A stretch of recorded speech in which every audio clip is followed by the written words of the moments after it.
Assalamualaikum warahmatullahi wabarakatuh.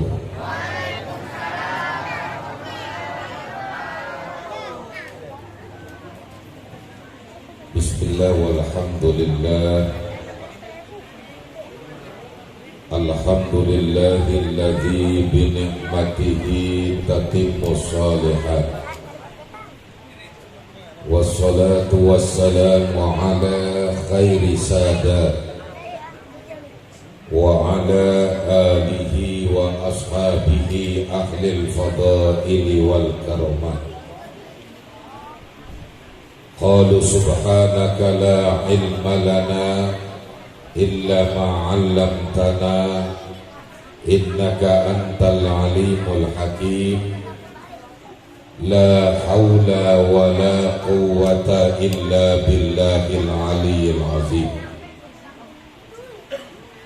Amma ba'du, segenap para ulama, para asatiz, tokoh masyarakat yang saya muliakan,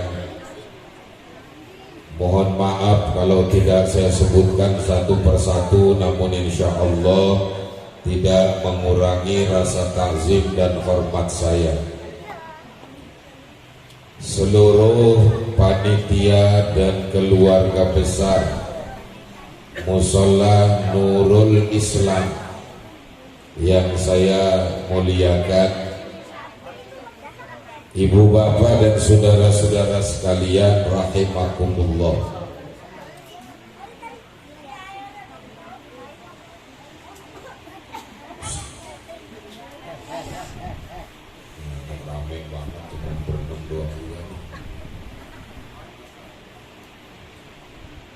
Pertama, kita bersyukur kehadirat Allah. Alhamdulillah,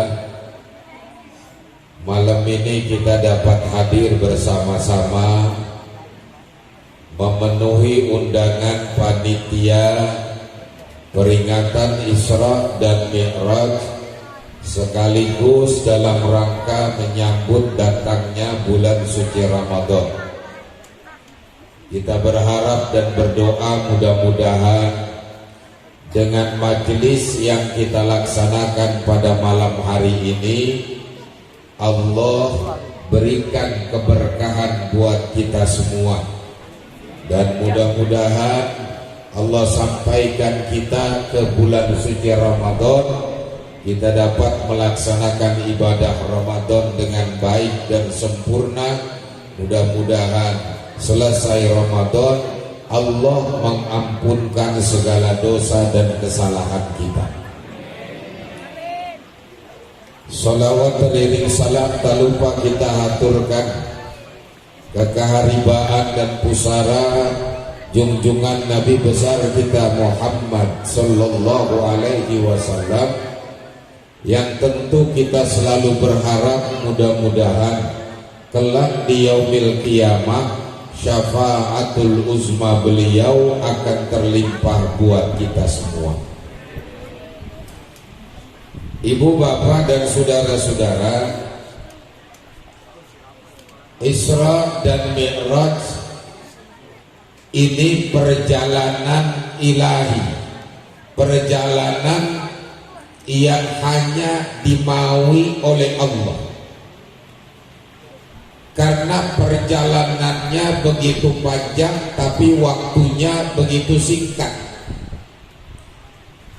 Ada 3 alam yang Nabi lewati dalam pelaksanaan atau perjalanan Isra dan Mi'raj ini. Dari mulai alamnya para manusia yang disebut dengan alam nasut, dari mulai Masjidil Haram ke Masjidil Aqsa. Lalu dari sana naik ke alam para malaikat yang kita sebut dengan alam malakut. Dari sana baru naik lagi ke alam ketuhanan yang disebut dengan alam lahut. Ini satu alam yang tidak ada satupun makhluk Allah tembus ke sana kecuali dengan izin Allah. Sampai malaikat Jibril pun tidak bisa mengantar Nabi tembus ke alam ilahi karena Allah tidak mengizinkan, sehingga sampai sana Nabi berangkat jalan sendiri bertemu dengan Allah Subhanahu. Saya nggak cerita Isra Mi'raj, itu saya yakin ibu bapak udah paham semua, karena hampir tiap malam sekarang Isra Mi'raj. Saya cuma ingin mengambil hikmahnya dari perjalanan Isra Mi'raj, di mana malam ini kita kumpul bareng-bareng di tempat ini, di majelis ini, di musolah ini. Karena apa? Kalau kita kumpul dalam satu majelis semacam ini Allah turunkan malaikat rahmat.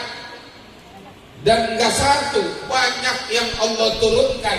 Seperti halnya ketika Nabi di Isra dan di Mi'rajkan, memang yang mengiringi adalah malaikat Jibril, tapi banyak malaikat yang diutus oleh Allah juga, yang diperintahkan untuk ngiring juga. Kurang lebih sekitar 70.000 malaikat. Nah, ini malam kita kumpul di sini.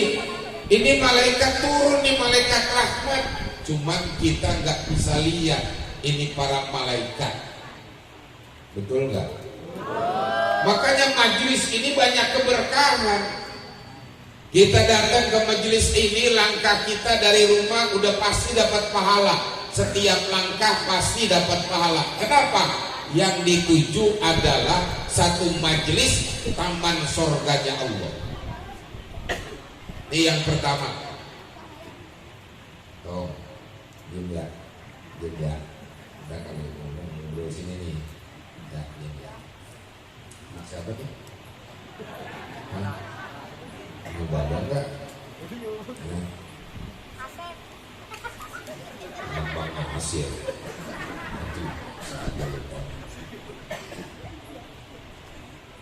Jadi majelis ini banyak berkahnya. Makanya Nabi sampai di Masjidil Aqsa sudah disambut oleh para nabi dan rasul, melaksanakan sholat, berkumpul di sana. Setiap ada perkumpulan kebaikan, pasti di sana Allah turunkan malaikat rahmat. Yang kedua, kalau kita udah ada di majelis ini, yang pasti kita dapat ilmu, benar nggak? Betul nggak? Makanya kita diajarin cari ilmu dari mana? Minal mahdi ilal lahdi. Kata Nabi, cari dan tuntutlah ilmu dari buayan sampai ke liang lahat. Biar udah emak-emak tetap orang yang beriman pasti akan suka dengan pengajian. Siapa yang gak suka sama pengajian? Mak lampir. Kalau mak lampir pasti gak suka sama pengajian. Bener gak? Makanya kata mak lampir, saya bingung sama ibu-ibu, kedemen banget ke majelis taklim. Memang sampai kapan sih ke pengajian mulu? Tuh kata mak lampir. Saya lagi cerita mak lampir nih ya. Ya Bu, maka jangan suka berteman sama mak lampir, bener? Gak usah berteman sama mak lampir. Kalau mak lampir diriin partai, jangan didukung partai mak lampir, betul? Lalu mak lampir bikin partai. Udah ketawa aja nih. Karena di sini kita dapat ilmu. Yang kedua, dengan kumpulnya di tempat ini, otomatis kita ada silaturahim. Yang tiap hari mungkin gak ketemu, kadang-kadang seminggu sekali. Begitu ada majelis kumpul melaksanakan Isra Mi'raj, duduk bareng, yang gak ketemu jadi ketemu. Yang setiap hari sibuk dagang, mungkin pergi kerja dan lain sebagainya, ada majelis kita bisa bertemu. Ketika dua hamba Allah bertemu, dia bersalaman, dan ketika itu kedua-duanya diampuni dosa dan kesalahannya. Amin. Ya Allah, hikmahnya besar. Kalau umat Islam mau pada kumpul gini kan pada jadi satu, nggak bisa dipecah belah, betul? Tapi kalau umat Islam gak mau nyatu, ini orang luar Islam mau pecah belah kita. Maka harus nyatu kita. Kayak kita sholat berjamaah, jadi satu kita. Kita datang ke masjid, di situ ada imam, di situ ada makmum. Kita persilakan orang yang baik, orang yang soleh, orang yang ada agamanya, orang yang ngerti ilmunya, silakan mimpin jadi imam. Sebagai pemimpin harus paham, harus pintar, harus cerdas. Betul nggak? Jangan milih imam goblok, jangan. Kalau imam udah nggak bisa baca Fatihah jadi imam lah, goblok, bener? Goblok amat, si amat aja nggak goblok banget. Nah itu kan indikasi, artinya pilih tuh imam orang yang baik, orang yang akhlaknya ada, orang yang gak suka bohong, benar? Iya, karena dia akan mimpin kita. Jangan salah, Bu. Allah sudah memberikan satu gambaran. Apa kata Allah? Yauma yu'takullu unasim bi imamihim. Nanti di hari kiamat kalian hai manusia akan dikumpulkan, didatangkan pemimpin-pemimpin kalian. Siapa pemimpin kalian? Kalau dia orang baik, kalau dia orang soleh, kalau dia orang taat beragama, kalau dia orang yang bertanggung jawab, maka kalian akan bersama Nabi masuk surganya Allah Subhanahu wa ta'ala. Tapi sebaliknya, kalau yang kalian pilih Fir'aun, pemimpin kalian Fir'aun, pemimpin kalian tukang bohong, pemimpin kalian suka berbuat zalim, bertemannya sama orang-orang yang tidak baik, di akhirat kalian bersama mereka. Bersama siapa? Pemimpin-pemimpin yang zalim. Di sana ada Fir'aun, di sana ada Raja Namrud, dan yang lain-lain yang menentang para nabi dan rasul. Betul? Tuh, makanya jangan sembarangan. Bu, jangan iya doang lo. Sekarang iya doang lo, besok kasih 200.000 aja lo pada telap semua. Bener Pak, hati-hati ini kita. Ini tahun-tahun politik, bener. Umat Islam lagi mau diadu domba biar umat Islam pada pecah. Hati-hati kita. Kalau umat Islam pada pecah yang enak mereka. Kita nggak tahu sekarang antek-antek PKI ini adanya di mana, kita juga nggak pernah tahu. Makanya hati-hati bersatu. Saya sering bilang umat Islam bersatu.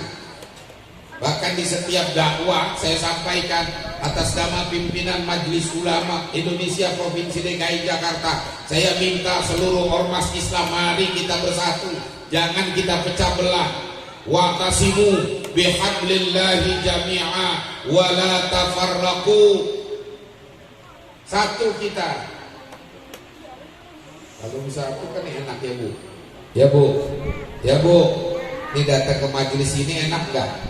Enak, datang dikasih snack. Makanya ibu-ibu balik demen sama pengajian Pak. Jadi kampung saya ibu-ibu seminggu ngajinya 6 hari. Iya. Kadang-kadang ngajinya 5 hari seminggu. Breaknya cuma Sabtu sama Minggu. Sabtu Minggu buat jalan-jalan, Senin ngaji, Selasa ngaji. Itu pengajiannya banyak kelompoknya. Kita sih demen aja. Cuman yang kadang-kadang yang kita bingung, kalau ustazahnya suruh bikin seragam. Lah kalau seragam kredit kan udah 5 hari 5 biji itu seragam. Tapi nggak apa-apa Bu, iya Bu. Nggak apa-apa. Kalau buat pengajian nggak apa-apa, boleh. Nih umat Islam waktunya. Sholat itu kan mempersatukan kita. Siapapun kita masuk masjid, masuk musola, sama, nggak ada bedanya. Ini perjalanan Nabi ini tiga alam tadi yang dilewati. Alam manusia, alam malaikat, alam ketuhanan. Kenapa? Karena manusia bakalan dibagi 3. Nih kita di manusia bakal dibagi 3. Kata Sayyidina Luqman, sulusun lillah wa sulusun lidud wa sulusun linafsi. Sepertiga buat Allah, sepertiga buat ulat tanah, dan sepertiga buat diri kita. Mana yang buat Allah? Yang buat Allah faruhuhu, ruhnya. Ini ruh kita buat Allah, Pak. Makanya ruh itu nggak mati. Yang mati itu badan kita. Ini badan kita yang bakalan mati. Kenapa? Karena badan kita tempat di mana ruh ada di dalamnya, yang Allah letakkan ruh kita. Badan boleh mati, ditinggalkan ruh, tapi ruh akan tetap bertanggung jawab di hadapan Allah. Jadi ketika Allah menciptakan ruh di alam arwah, maka ditaruhlah ruh ini di jasad manusia masing-masing, di berbagai macam negara, di berbagai macam benua. Ada yang ruh ditaruhnya di Amerika, makanya begitu jadi manusia bule-bule, orang barat. Ada yang ditaruhnya di Arab, begitu jadi manusia putih. Ada yang ditaruh di India, begitu jadi manusia hidungnya mancung, cuman pusernya kelihatan. Ada yang ditaruh di Afrika, hitam semua. Nah kita kebetulan ditaruhnya di Kapuk, di Cengkareng, ya begini modelnya. Hitam enggak, putih enggak, kayak sawo matang, Pak. Iya, kulit sawo matang. Kalau sawo matangnya manis sih ada mendingan dikit, dimakannya enak. Nah kalau sausnya saus busuk, kalau apa tadi buah sausnya saus busuk, lemparin di comberan. Makanya terimain aja Bu, apa adanya. Kenapa? Karena ini badan cuma tempat ruh kita. Makanya jangan bangga kita dengan kecantikan kita. Secantik apapun seorang wanita, nanti kalau umurnya udah 60 tahun, masih cakep enggak Pak? Enggak ya Bu?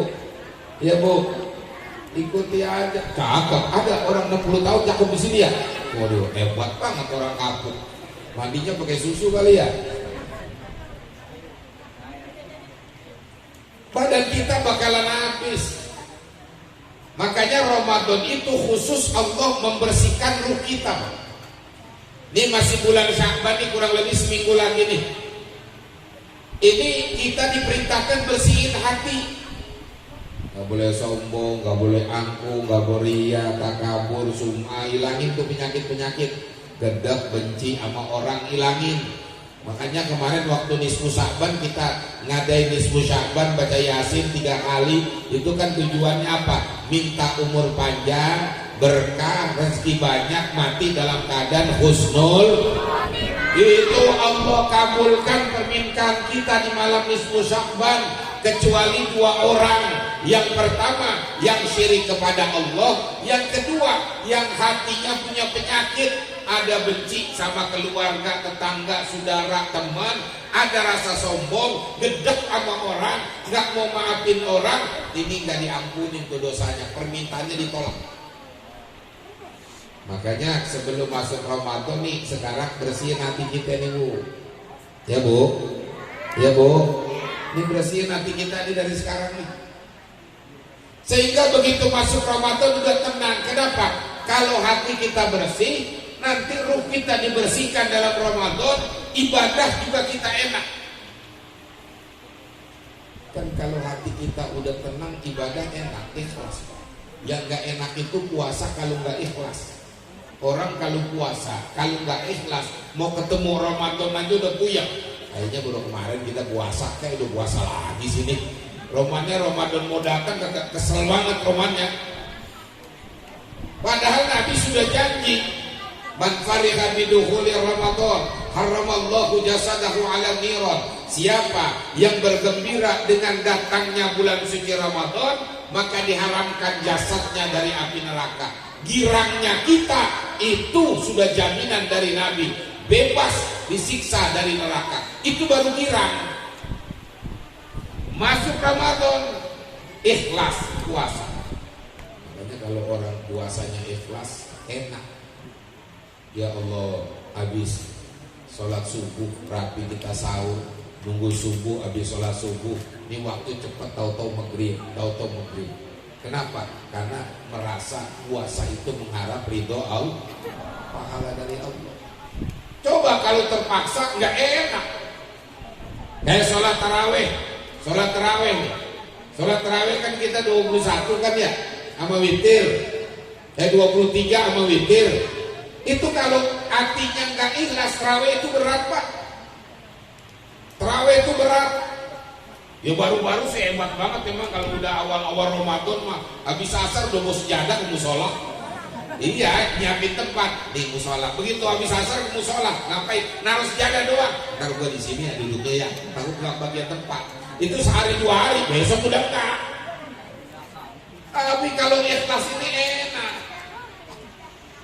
Saya sering kasih contoh kalau kita, Bapak Ibu kalau Ramadan di Mekah atau di Madinah, itu kan di sana tarawih bacaannya panjang banget. Bacanya itu panjang, mulai habis Isya itu 8:30. Habis sholat Isya tarawih, rapinya jam 11 atau 11:30. Bacanya khatam Quran. Tapi orang kalau sudah mau ke masjid, itu bukan sekadar habis Isya, kadang-kadang dari asar udah itikaf di masjid, nunggu buka di masjid sebentar, nunggu Isya, nunggu tarawih. Kenapa? Takut nggak bagian tempat, lari ke depan sekali. Itu makin lama makin penuh ke jalan-jalan masjid. Kenapa? Menikmati bagaimana menghadap Allah di tanah suci karena ikhlas. Coba tes di sini nih di Masjid Nurul Islam besok tarawih habis Isya rapinya jam 11:30 malam.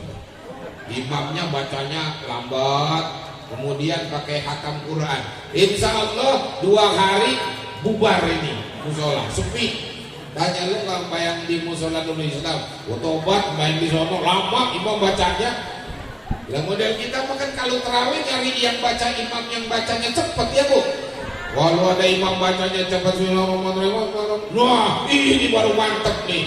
Kalau apa? Udah ini baru nih. Model kita gitu loh. Coba kalau imamnya udah rada tua, bacanya lambat, pakai batuk. Kata jamaah di belakang, ya di kereta aja mogok lagi nih kereta. Kita kadang-kadang urusan akhirat pengennya cepat, tapi kalau urusan dunia pengennya lama. Betul nggak? Coba kalau lagi ngobek ongkok itu setengah hari nggak berasa. Bener nggak? Mau nyari duit tuh.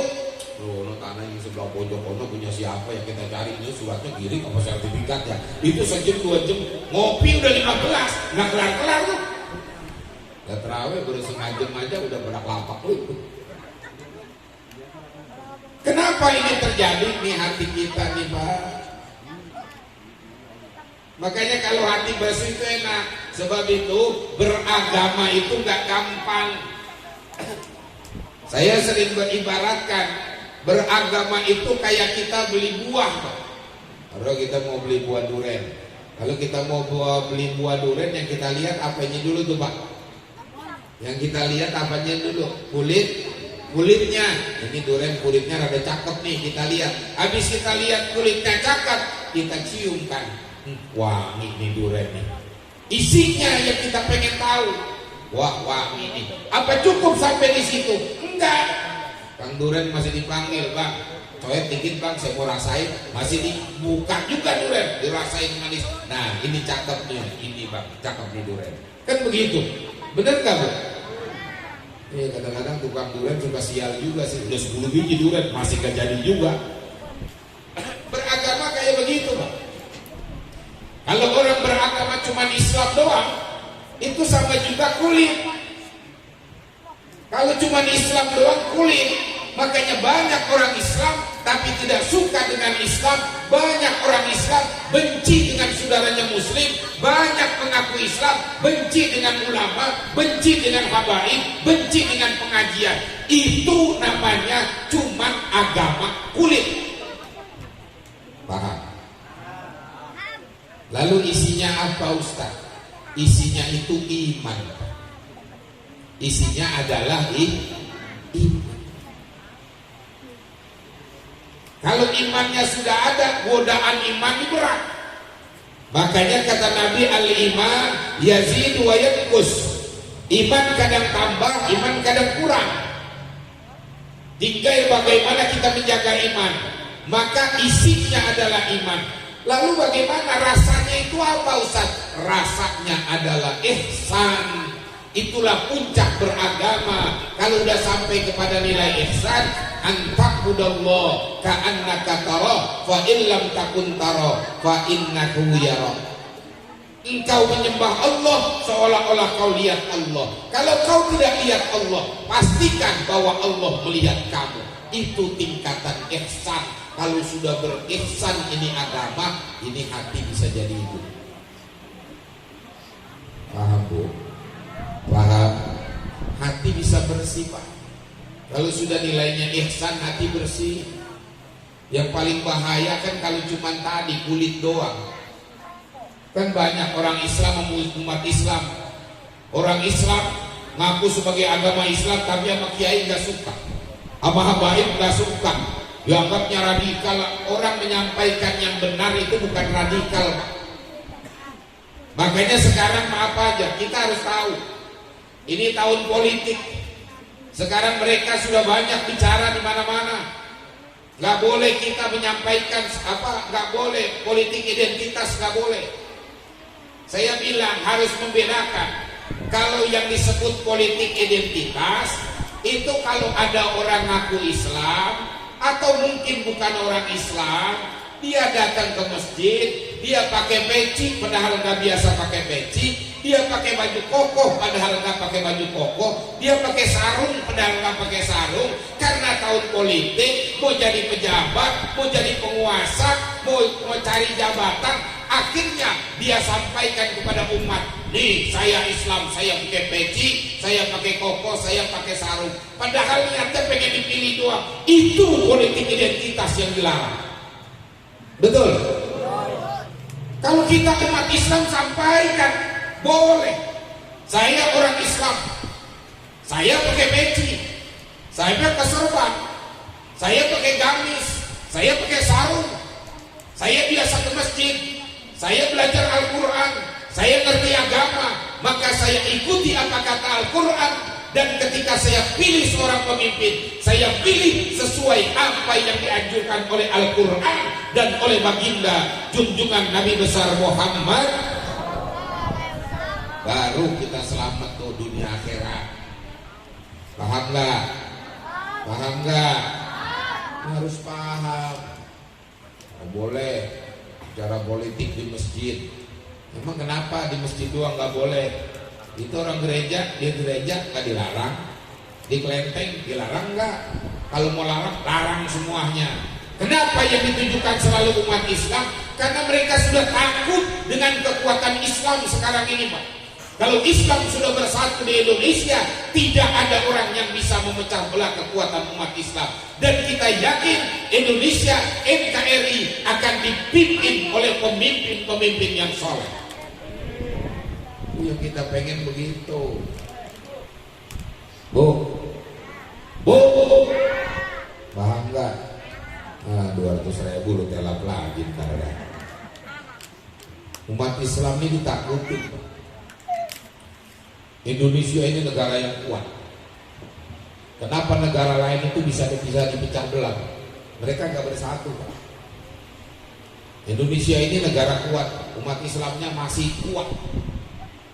Walaupun ada yang coba-coba memecah belah, tapi kita masih kuat. Makanya nggak ada yang berani mengembargo Indonesia Pak. Negara lain kalau diembargo mungkin bingung, tapi kalau Indonesia diembargo aman. Kenapa? Karena tanah kita subur. Kita bisa nanam padi, bisa nanam singkong, buah-buahan masih banyak. Embargo itu kan gak ada bantuan dari luar. 350 tahun kurang lebih kita dijajah sama Belanda, rakyat Indonesia tetap hidup, benar. 3,5 tahun kita dijajah oleh Jepang, kita tetap hidup. Sampai sekarang alhamdulillah kita ini masih hidup. Makanya jaga. Indonesia kan ujiannya lagi banyak, bener nih. Bener gak? Tiap hari kita dengar ada gempa. Tiap hari gempa. Ini Merapi lagi batuk lagi nih, Gunung Merapi. Udah berkali-kali ini agak gede juga nih. Gunungnya meletus, tanahnya gempa, banjir di mana-mana. Ya Allah, ini kan teguran dari Allah agar supaya kita kembali kepada jalan yang benar, kembali kepada Allah Subhanahu wa Ta'ala. Itu kan. Saya kadang-kadang suka cerita. Itu gempa di Cianjur kemarin, ya menurut saya agak sedikit aneh, walaupun itu kita yakin kemauan Allah.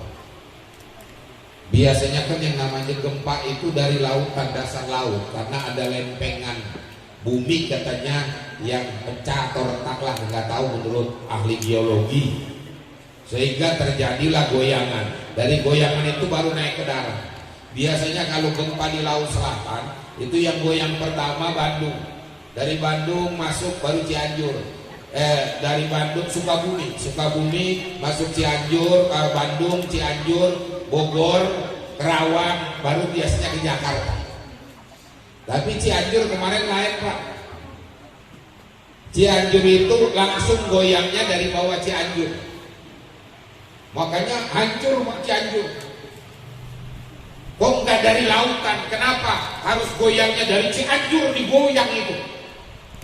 Kok Cianjur yang digoyang? Padahal goyangan itu adanya di Kerawang. Ada orang Kerawang, ya goyang Kerawang, ya Bu. Kenapa di Cianjurnya langsung? Ini kan pertanyaannya, ada apa di Cianjur? Padahal kota santri.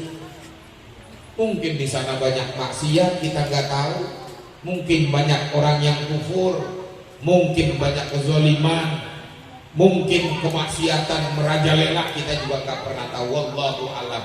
Yang pasti itu teguran dari Allah kepada kita semua. Makanya kembali hikmah dari Isra Mi'raj ini kita tahu bahwa sujud, sholat kepada Allah, sujud, sholat menghadap Allah, agar kita ini tunduk dengan perintah Allah. Jadi kalau sudah Allah perintahkan, nggak boleh kita protes Pak. Iblis itu kan bagian dari malaikat. Dia beribadah tidak kurang dari 80.000 tahun. Itu iblis. Bahkan diriwayatkan selama 80.000 tahun iblis gak pernah ngegerakkan ini telapak kakinya, melainkan selalu sujud kepada Allah 80.000 tahun. Tapi apa yang terjadi? Ketika Allah ciptakan Nabi Adam, Allah perintahkan para malaikat termasuk iblis di dalamnya, usjudu li Adam, makhluk, hai hamba-hambaku, malaikat, iblis semuanya sujud kepadaku Adam ini, kepada hambaku Adam. Malaikat karena itu perintah Allah gak protes. Bisa aja kalau malaikat mau protes, saya diciptakan dari nur, dari cahaya, ibadah lebih awal, lebih senior, ngapain sujud sama Adam? Tapi malaikat nggak protes, karena perintah Allah sujud sama Adam. Iblis protes, ya Allah, perasaan aku lebih senior ya Allah, aku sudah lebih dari 80.000 tahun sujud kepada Engkau ya Allah. Kau ciptakan aku juga dari api yang unsurnya lebih bagus daripada Adam karena dari tanah. Aku lebih senior. Kenapa aku harus sujud kepada Adam ya Allah? Enggak. Kata Allah, ini perintahku. Enggak ya Allah, aku lebih mulia dari Adam, lebih hebat. Protes. Karena protes Allah marah, dari sorga dilemparkanlah iblis, akhirnya Allah tetapkan sebagai ahli neraka. Tapi karena sombong iblis gak apa-apa jadi ahli neraka juga. Tapi ya Allah, aku minta Rabbi anzirni ila yaumi yub'atsun, berikan aku kesempatan kuat goda manusia sampai datangnya hari kiamat. Makanya iblis ngegoda kita terus. Kata iblis, la'atiyannahum min baini aydihim wa min khalfihim wa an aymanihim wa an syama'ilihim. Goda manusia dari depan, belakang, kiri, kanan. Kita digoda terus. Makanya kita minta kepada Allah agar Allah selamatkan kita dari godaan iblis. Amin ya Rabbal. Allah sehatkan kita semuanya. Allah angkat penyakit-penyakit kita semua. Mudah-mudahan Allah sampaikan kita kepada bulan Ramadan yang suci. Allah bersihkan hati kita sehingga Allah angkat derajat kita sebagai golongan orang-orang yang muttaqin. Ibu bapak dan saudara-saudara, ini saja ya. Yang mohon maaf nggak bisa lama, mudah-mudahan sedikit ada manfaatnya. Jangan bubar dulu, masih banyak kiai asatid. Sekaligus saya mohon izin karena harus berangkat ke satu tempat juga di acara yang sama, tapi kondisi memang agak sedikit capek dan lelah ya, karena muter mulu jadi agak lelah. Mohon doanya biar sehat walafiat ya. Saya mohon maaf kalau ada kata-kata yang kurang enak, yang tidak enak didengarnya, itu dari saya, maafin saya. Kalau ada yang baik, pakai, insya Allah datangnya dari Allah Subhanahu wa ta'ala dan manfaat buat kita semua. Demikian, wallahul muwaffiq ila aqwamit thoriq. Wassalamualaikum warahmatullahi wabarakatuh.